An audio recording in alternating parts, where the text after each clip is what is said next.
श्री राम दोस्तों, स्वागत है हमारे YouTube चैनल समृद्धि में। कैसे हैं दोस्तों आप सब? ये बताने के लिए जय श्री राम कमेंट बॉक्स में ज़रूर लिख दीजिएगा।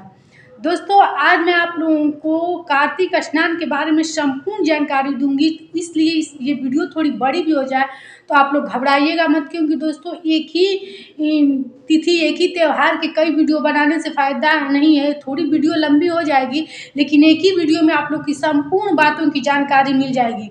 आप लोग के काफ़ी प्रश्न थे कि कब से स्नान करना है, इस साल पहली बार व्रत कर सकते हैं कि नहीं, कब तक स्नान कर सकते हैं, क्या तुलसी माता को सुबह भी दीपक जलाना जरूरी होता है, तुलसी माता को जल दें पहले या सूर्य भगवान को जल दें, दिन भर क्या करें, व्रत में क्या खा सकते हैं क्या नहीं खा सकते हैं, पीरियड यदि आ गया है तो कैसे स्नान करें, ये सारी बातों की जानकारी आप लोग को इस वीडियो में मिलेगी। तो ध्यान से इस वीडियो को देखिएगा और आप लोग के सारे संशय इस वीडियो में मिट जाएंगे। और जानते हैं कि समृद्धि आप लोग को शुद्ध सात्विक जानकारी देती है और तिथियों में कोई संशय मत कीजिएगा। तो चलिए वीडियो को स्टार्ट करते हैं। दोस्तों, यदि अच्छी लगे तो एक लाइक कीजिएगा, चैनल को सब्सक्राइब कीजिएगा, क्योंकि आपके लाइक से समृद्धि को बहुत प्रेरणा मिलता है, बहुत बल मिलता है और वो बहुत ही मैं उत्सुकता के साथ आप लोग को वीडियो देती हूँ। स्टार्टिंग में मेरी इच्छा नहीं थी, लेकिन अब मुझे कोई भी तिथि या त्यौहार होता है तो मैं सोचती हूँ कि सबसे पहले आप लोग को उसका स्पष्ट जानकारी दे दूँ। तो दोस्तों, जैसा कि आप लोग जानते हैं कि कार्तिक महीना विष्णु भगवान को सबसे प्रिय महीना है और सबसे पवित्र महीना भी कार्तिक महीना ही कहा जाता है। 12 महीने में स्नान दान दीपदान तीनों के लिए सबसे पवित्र महीना कहा जाता है कार्तिक महीना, और ये विष्णु भगवान का महीना है। इसलिए इस पूरे एक महीने में कहा जाता है कि स्नान करने से वैकुंठ धाम की प्राप्ति होती है। कहा जाता है स्नान करने वाले व्यक्ति को मात्र आप लोग देख लें तो उतना ही पुण्य मिलता है। तो सोचिए कि कितने जो स्नान करता होगा उसको कितना पुण्य मिलता है। यह स्नान इस बार अश्विन या कुआर मास की पूर्णिमा के दिन से शुरू किया जाता है और पूरे कार्तिक महीने किया जाता है। तो इस बार 28 अक्टूबर को कुआर की पूर्णिमा है, तो उस दिन से स्टार्ट होगा। जो लोग व्रत भी करते हैं तो उसी दिन से सभी नियम दीपदान दान जो भी करते हो उसी दिन से नियम उठा लेंगे और 27 नवंबर तक ये 2023 में चलेगा, एक महीने तक का स्नान। अब आप लोग पूरी नियम विधि जान लीजिए कि स्नान आप लोग को कब कर लेना चाहिए। देखिए, पहले क्वेश्चन आप लोग का यही था कि स्नान कब तक कर लेना चाहिए। देखिए, कहा जाता है कि तारों की छांव में और चंद्रमा की रोशनी में तुलसी माँ की पूजा की जाती है और तारों की छांव में स्नान करना चाहिए।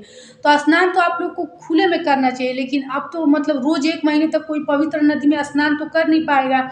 तो कोई बात नहीं, आप लोग बाथरूम में ही कीजिए स्नान, जहाँ भी कीजिए, लेकिन और पवित्र नदी भी नहीं कर पाएंगे, नदी में भी स्नान नहीं कर पाएंगे तो गंगा जल मिला करके आप लोग स्नान कर लीजिएगा।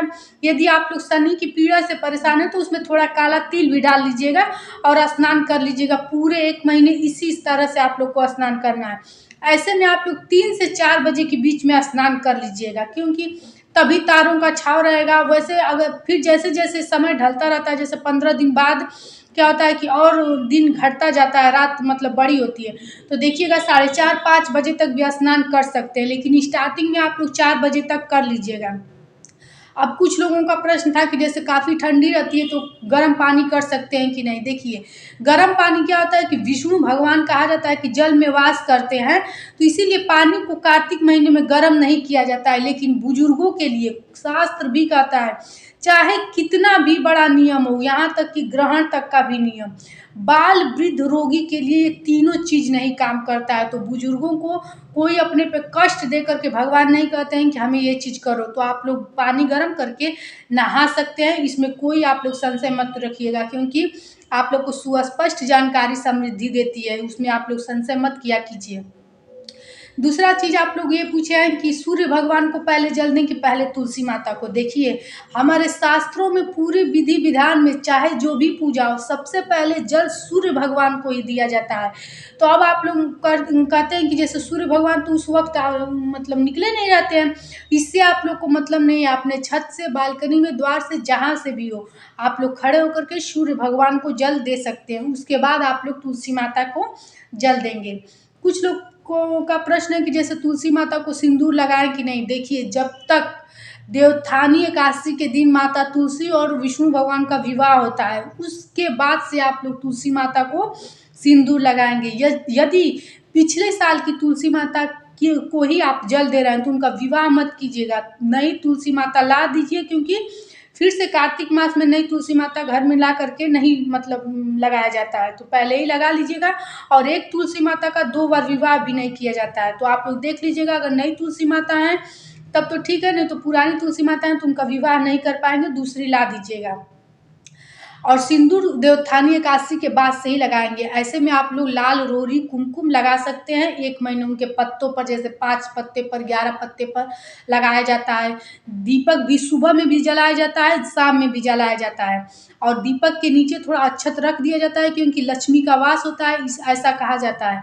और हाँ, अगर आपके घर केले का पौधा हो और आंवले का वृक्ष हो तो वहाँ भी 1-1 दीपक शाम को जलाइएगा और सुबह में भी जलाइएगा केले के वृक्ष के नीचे। और आंवले के वृक्ष के नीचे शाम को घी का दीपक जलाइएगा।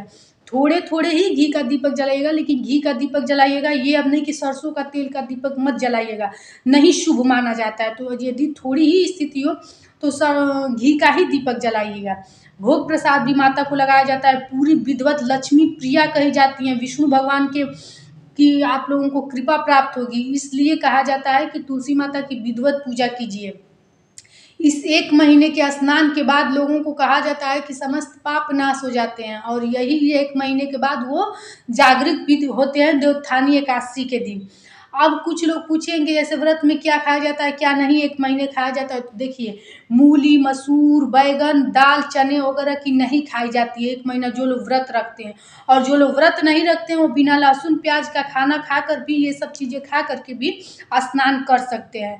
अब और आप लोग पूछें कि जैसे पहली साल आप लोग शुरू करने वाले हैं व्रत, तो व्रत कर सकते हैं कि नहीं, स्नान कर सकते हैं कि नहीं। देखिए इस साल अधिक मास लगा था, इसलिए कोई भी नया कार्य आप लोग शुरू नहीं कर सकते हैं, पूरा साल दूषित माना जाता है। तो जैसे कुछ लोग कहते हैं कि स्नान तो कर सकते हैं, नहीं, कोई भी नया पूजा पाठ नहीं शुरू किया जाता है। यहाँ तक कि यदि आप लोग किसी देवी देवता को कुछ चीज़ नहीं भी चढ़ाएं तो नए में नहीं चढ़ाया जाता है।